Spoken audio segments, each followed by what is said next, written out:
Nagbabalik na ulit tayo. Ito na ho ang ating day 6. Tatakbo na po tayo papuntang Winnipeg. Mula po dito sa Provincial Park, Ontario, papuntang Winnipeg is 11 hours. Ipapakita ko po mamaya sa screen yung tatakbuhin namin, kung ilang oras at saka kung ilang kilometer. So, alas 6 dito ng umaga sa Provincial Park. Nagliligpit na kami ng tent. Yan si Utoy. Utoy, maghiga muna. Yan, antok pa. Yan, binaklas na namin yung tent. So, alas 6 ng umaga. Ito na po yung ating day 6. Yan.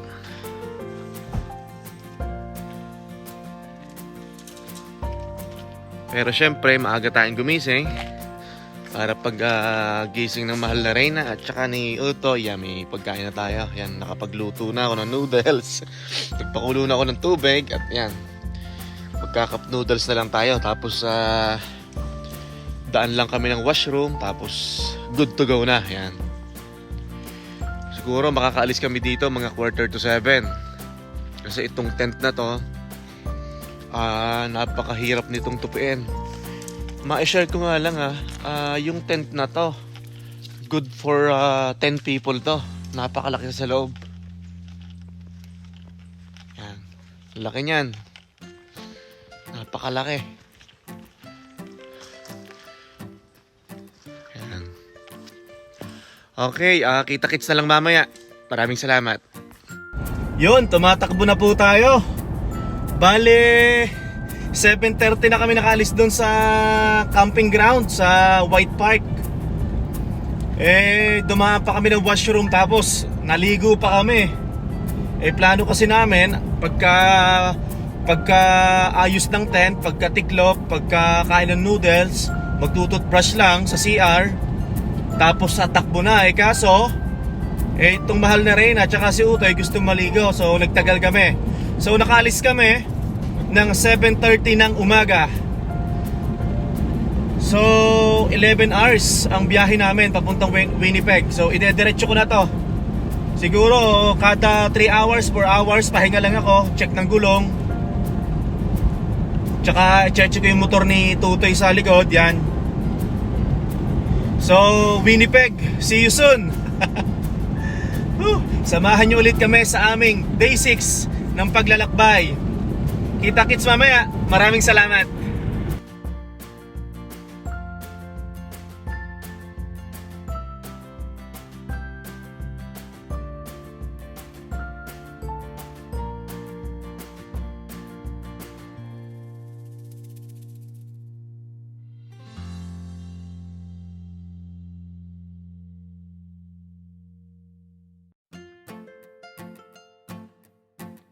Nagbabalik na ho tayo. Bale, nagpahinga lang tayo dito. Bale, ipapakita ko sa inyo kung saan kami nagpahinga. Kasi pwede rin kayong dumaan dito para i-check yung sasakyan nyo or mag-picnic. Tapos may CR pa dito. Yun, nasa likod ko yung CR.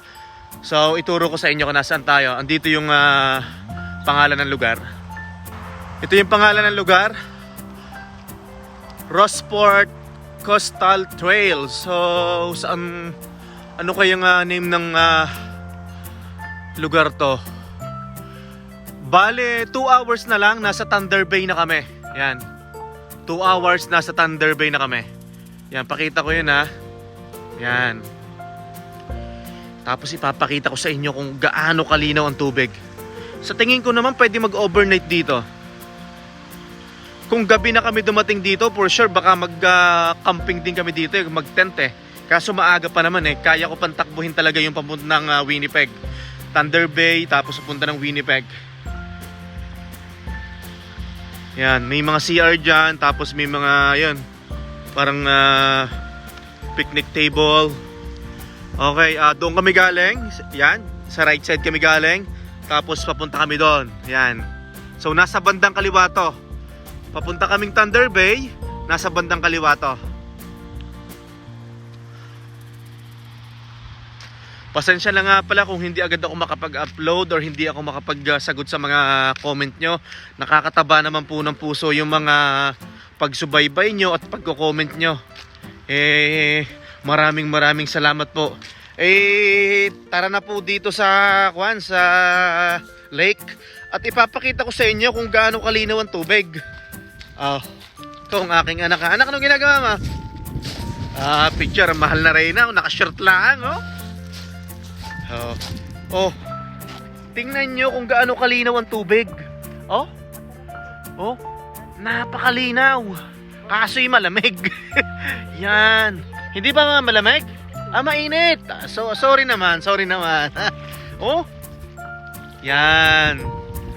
Sabi ko sa kanila asawa ko, kung tayo ginabi na, baka mag-tent tayo dito. Kaso kaya ko pa naman takbuhin So 2 hours na lang, Thunder Bay na kami.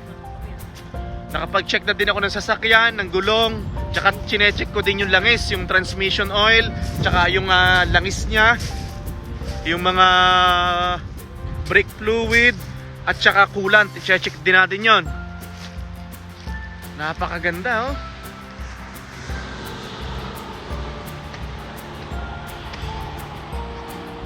may mga picnic table, yan, Pasensya na po kung magalaw ang camera, syempre, wala pa po tayong pambili ng GoPro. May GoPro akong ginagamit dati, kaso luma na yon. Cellphone lang po ang ginagamit ko na pang video.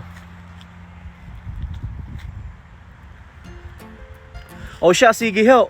Ako lang ay pupunta ng washroom at para mag-CR. Tapos mag-stay pa kami dito ng mga another 10 minutes, stretching.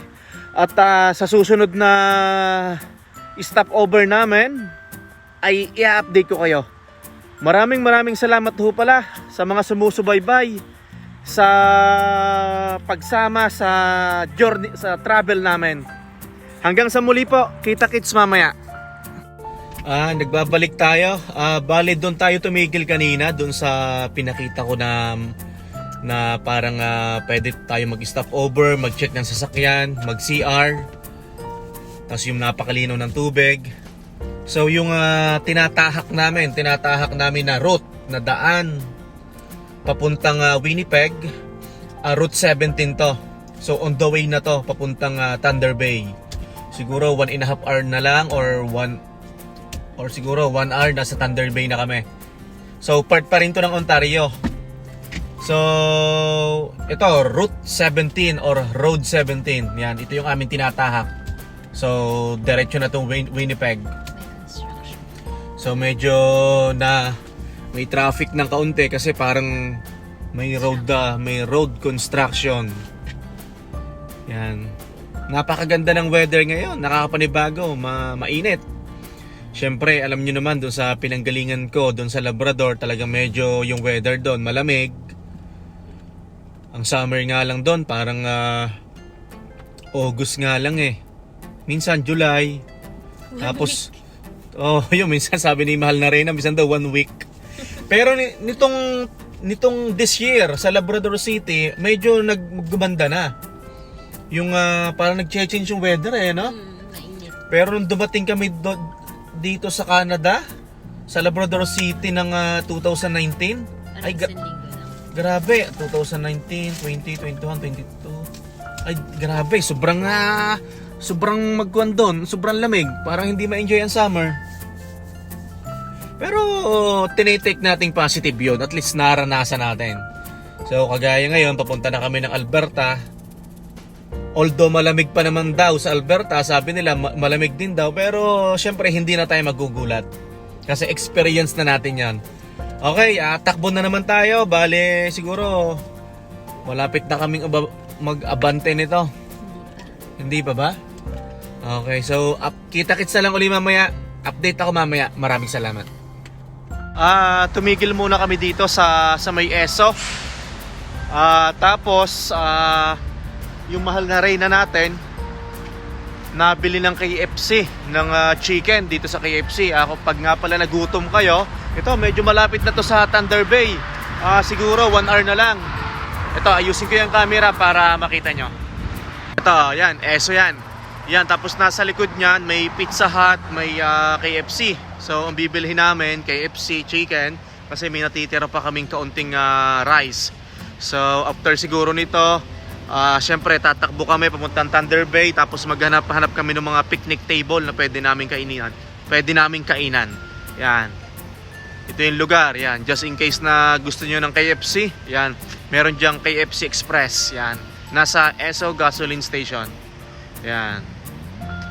So, sa right side naman natin, may another gasoline station. May restaurant doon sa kabila. Tapos kung gusto nyo ng kape at nilalamig kayo, mayroong Tim Hortons dito. Yan. Dito tayo galing. Tapos papunta tayo dito, Thunder Bay, dire-diretso na yan ng Winnipeg. Yan. So pipilitin na nating makarating ngayong araw na to ng Winnipeg. Yan. Okay, update namin kayo mamaya, no? Maraming salamat. Ito nga pala, pagkatapos namin magpagasolina sa Esso, nakakita na kami ng pahingahan. Nako, meron kaming KFC na nabili na manok. May tira pang Totoy, tigi-tigi sa tayo dyan sausage, ano? Yan. Ituturo ko sa inyo para kung sakaling kayo dito kayo dadaan. Yan. Yan, yun ang truck namin. Tapos dito siya. Yan, diyan kami galing sa highway na yan. Makikita nyo yung Travelers Motel. Travelers Motel, yan. Yan, papunta kami doon, dire-diretso. Tapos dito kami galing kanina. Siguro doon sa Esso, siguro mga 5 minutes lang. Mula doon hanggang dito, nakita agad namin to, bandang kaliwa. Napakaganda nga dito at malilim, oh. Napakalilim. Ang mahal na Reyna, nakuha lang siya ng mga disposable na plato. Yan. Gusto kong i-share ito sa inyo at para makatulong at kung kayo sakaling dumanggagaling sa mga dinaanan namin, sa pinanggalingan namin at gusto nyo magpahinga, yan. Gusto kong i-share ito mga ganitong tagpo, mga ganitong pangyayari. Yan. Yan.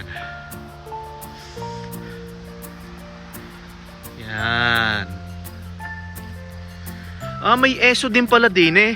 Esso kaya ito, anak? Parang, ito may Esso din pala din eh. Yan. Baka kayo malito, ha. Doon kami naggasolina sa kabilang Esso. Doon sa binila namin ng KFC. Yan. Baka kayo malito. Yan. O siya, sigit kami kakain muna, ano? At nako, napakasarap. Kahit bahaw ang kanin, ay mainit naman ang manok. Siya, ay kayo'y yayayain kong kumain. O siya, kita-kits na lang mamaya, ha? Katagal ng mahal na Reyna. Yan na, mahal na Reyna, O siya, kami kakain muna. Magandang umaga at magandang tanghali. Kung nasasaan kayo, kita-kits mamaya. Magbibigay ako ng update. Maraming salamat po. Update muna po tayo. Bale 2:16 ng tanghali ngayon. Tapos ang sabi ni GPS, estimated arrival namin sa Winnipeg 8:01 ng gabi. Ang tatakbuhin pa namin ay 627 kilometer. So malayo-layo pa. Nakalampas na kami ng Thunder Bay. Yun, nakapag-washroom na doon, nakapag-stretching ng konti. Tapos ito, takbo na naman. Yun nga, alas 8 pa. So hopefully bukas pa yung Jollibee pagdating namin ng Winnipeg. 10 pa. Ha? 10 o'clock pa? 10 pa. So yun, sana bukas pa nga. Or syempre, kung sabi ni GPS na ang dating ko doon ay alas 8 ng gabi, syempre hindi naman mangyayari talaga yun. Syempre, tigil kami ng tigil, iihi, bibili ng kape, magagasolina, mag-i-stretching, alam nyo na, mag-check ng sasakyan. Pero sabi naman ng mahal na Reyna, nung na-search niya yung Jollibee sa Winnipeg, is 10 pa naman daw ang close. So sana umabot. Ito pa yung nakakatuwa dito. Nagbabago yung oras namin. Pagdating nung galing kaming Labrador, pagdating namin ng Quebec, nagbago ang oras. Parang anong nangyari nung dumating tayo ng Quebec galing Labrador? Parang mas umaga, tama? Tapos pagdating namin ng Ontario, hindi nagbago, no? same pa rin. Quebec at Ontario, pares pa rin. Pero pagdating namin ng Winnipeg, mamaya magbabagong oras. So, para magiging 2 hours or 3 hours. 2 hours. 3 hours na maaga. Yan. O sige, mamaya update ko kayo kung anong mangyayari, kung anong mangyayari sa oras natin. Kasi for sure magbabagong oras. Hanggang sa dumating kami ng Edmonton, magbabago pa rin, no? Yan. So, nakakangawit na. Ay, ang paa ay masakit na. Pero kaya to. Siyempre, nag-i-enjoy tayo. Nawawala yung antok natin sa mga nakikita natin view. Ay talagang napakaganda. Spectacular. Spectacular. Tinuturuan lagi ako ng mahal na rin na mag-English eh. Spectacular. Yan. Whew. Yun nga palang mga nag-subscribe ha. Sobra kong na-appreciate yung nanonood. At saka yung mga nagtsatsagang nanonood sa vlog namin. Maraming salamat ho sa pagsubaybay sa aming travel, sa aming journey from Labrador City, Newfoundland and Labrador going to Edmonton, Alberta. Yan, maraming salamat ho. Ay, sa mga nagtatanong nga pala, ako ho'y taga Batangas. Doon sa mga nagtatanong, hindi naman ho halata na. Hindi, ako'y taga Kalatagan. So ang Kalatagan is 4 hours drive from Manila, from Pasay going to Kalatagan. Yan. So siguro naman may nakapunta na doon sa lugar namin kasi sikat yon sa mga resort, sa mga beach. Yan, sikat yung Kalatagan. Yan.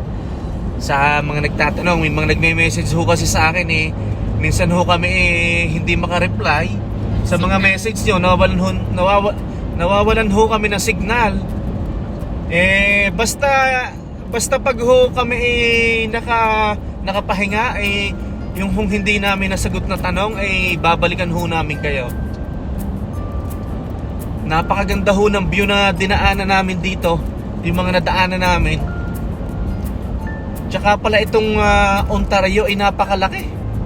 Aba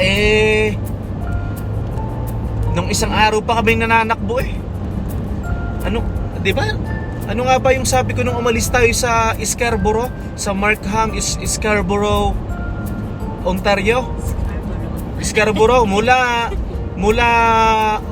Scarborough, Ontario papuntang Winnipeg, mga 21-22 hours, 'di ba? Yeah. Oh, biruin mo sa layong 'yun, nasa parte pa rin kami ng Ontario ngayon. Napakahaba ng Ontario. Napakahaba. Tsaka ang dami road. Oo. Tsaka ang dami palang dito, Highway 17 ang aking tinatahak. Highway 17, napakadaming construction ng daan. Yan. Siguro ganito talaga pag summertime. Kasi ito lang yung chance. Ito lang yung panahon para maayos nila yung mga kalsada. Yan. Sige na, may. Ano? Sige na. Natalsik na daw ang laway ko. Sabi ng mahal na Reyna, excuse me po sa mga nakain. Pasensya na ho kayo. Yun nga, bali sabi ni GPS, alas 8 ang dating doon, 8:01. Ang tatahakin pa natin, ang lalakbayin pa natin kilometrahe ay 625 yata, parang gayo. Naku, malayo-layo pa yan. O siya, sige, hanggang sa muli, update na lang. Maraming salamat ulit. Okay, nagbabalik na ulit tayo. Bali, si mahal na Reyna muna ang ating pinagmaneho. At medyo nasakit na ang ating paa ang problema lang nito, pag siya nagmamaneho, hindi ako makakatulog at ako'y kinakabahan. Siyempre, ating inaalalayan. Siyempre, di ba? Mahirap kasi pag siya nagmamaneho at minsan nagdadagdag siya ng speed, napapasarap ng takbo kasi kitang-kita nyo naman diretso sinasabihan ko kasi siya na hanggang 100 lang, 110 kasi makakarating din naman mamaya nga pala magi-stop over kami sa Kenora. Dahil yung Kenora na pala yon, yung Kenorang yon, yung lugar na yon, yun daw ang boundary ng Ontario at saka ng Manitoba. Yun daw yung boundary. So update ko kayo mamaya doon kung magbabago ang oras. So kita-kits mamaya sa Kenora. Tapos pagdating namin ng Kenora, malapit na yon papuntang Winnipeg sa may Jollibee. Malapit na yata yun. Basta malalaman natin mamaya. I-update ko kayo. Yun nga palang sinasabi ko kaninang Thunder Bay, yung lagi ko sinasabi kanina na Thunder Bay, part pa rin yun ng Ontario kasi baka kayo'y malito ha. Yun nga, kita-kits mamaya sa Kenora. Yun yung boundary between Ontario Province and Manitoba Province. Kung hindi ako nagkakamali kasi yun yung sabi ni Siri, ni Google Maps, tsaka nung nakausap ko doon sa camping ground na yun doon boundary. So, kita-kits mamaya. Maraming salamat. Oh, touchdown na po tayo. Touchdown dito na sa Manitoba Province. Whew, thank you Lord. Nakarating tayo ng maluwalhati. Welcome to Manitoba. Maraming salamat po. Yan, nandito na tayo. Maraming salamat. Okay, andito na po tayo sa Manitoba. Bali, nagbago nga po yung oras. Tama po, nagbago yung oras. Ito po yung oras sa Labrador City, 8:52. Pero dito sa Manitoba, 6:53 ng gabi. Yan, salamat po, maraming salamat. Nakarating ng maayos. Bale, mag-i-stay kami dito sa Manitoba, sa Winnipeg, sa kaibigan ng mahal na Reyna. Tapos bukas, tatakbo kami papuntang Saskatchewan. Mag-i-stay naman kami sa kaibigan ulit ng mahal na Reyna. Yan, maraming salamat. Ito, nasa province na po tayo ng Manitoba. Yan, no? Nakakagulat kasi syempre, first time nating makadaan dito.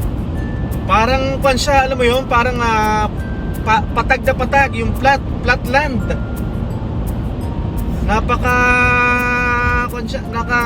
Patag na patag siya.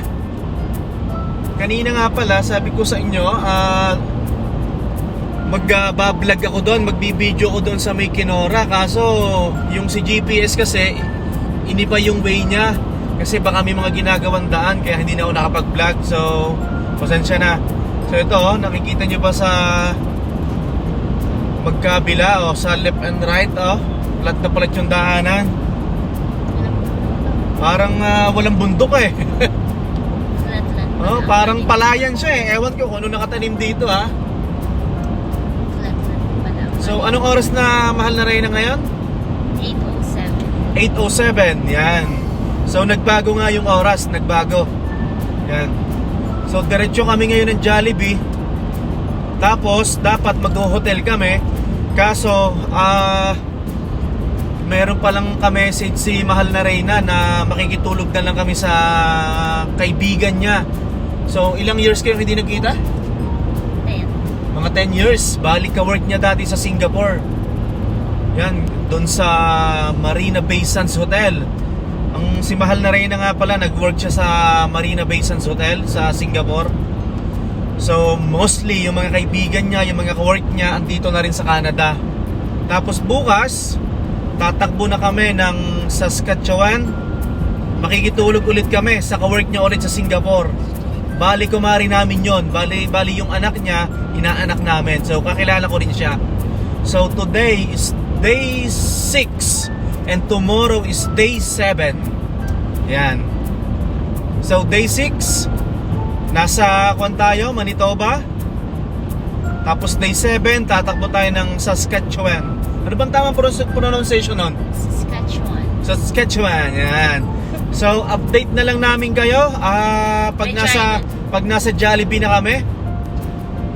Kasi magte-take out muna kami ng Jollibee, tapos diretso na kami sa bahay ng kaibigan ng mahal na Reyna. Sige, hanggang sa muli, kita-kits mamaya. Hindi ako makapag-drive ng ayos kasi nasa harapan ko yung araw. Maraming salamat. Mas, andito na tayo.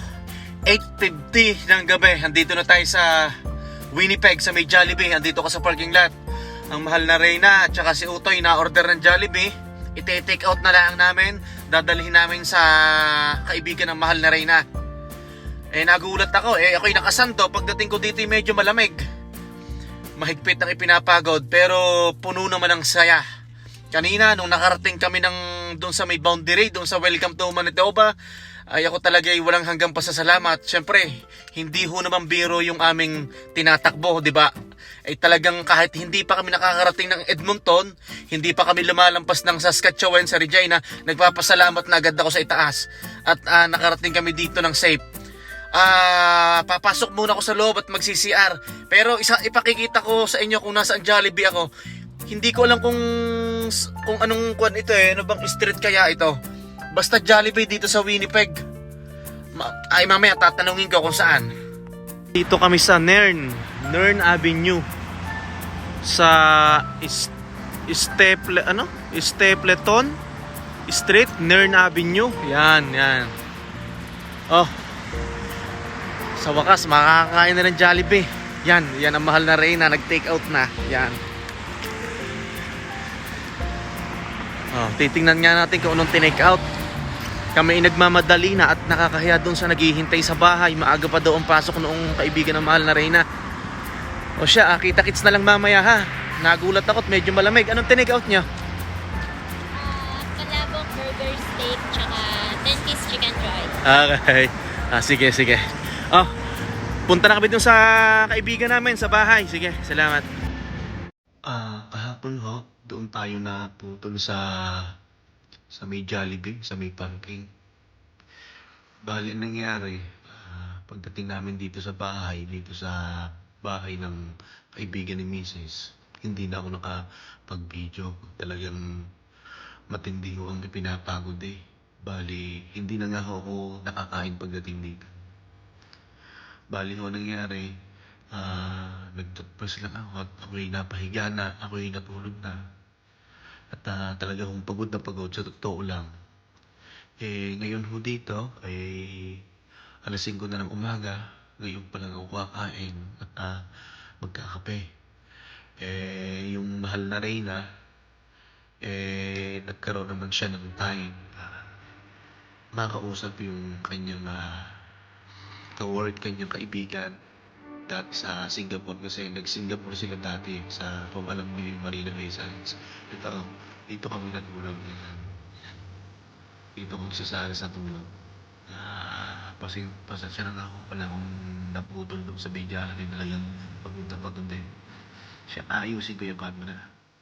Dito ko kami natulog sa mesa kasi yan.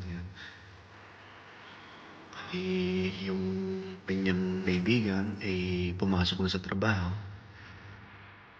Yung mahal na Reyna. Yan. So, kami lang yung tao dito, pati yung asawa niya. Kami lang ang tao dito. Tapos, yung husband niya, tulog pa. Hinihintay namin magising. Tapos, si Tutoy na doon sa kwarto. Yan. Pasensya na ho talaga. Talagang kahapon pagdating ko dito ay bagsak. Pero ang mahalaga ay nakarating tayo ng safe. At kahit nasa Manitoba pa lang kami ay thankful na talaga kay Lord kasi nakarating kami dito ng maayos. Dito na po nagtatapos ang ating day 6. Bale, kakain lang po ang breakfast. Tapos tatakbo na po kami ng Saskatchewan sa Regina. Yun po ang ating day 7. Sana po bukas ay makarating na kami ng Edmonton at makapag-ayos na update kami ng gamit. Talaga kung buwan masakit sa paa. Hanggang sa muli po. Maraming salamat po kung nasaan po kayo. Magandang umaga, magandang gabi, magandang tanghali. Maraming salamat sa lahat. At God bless po.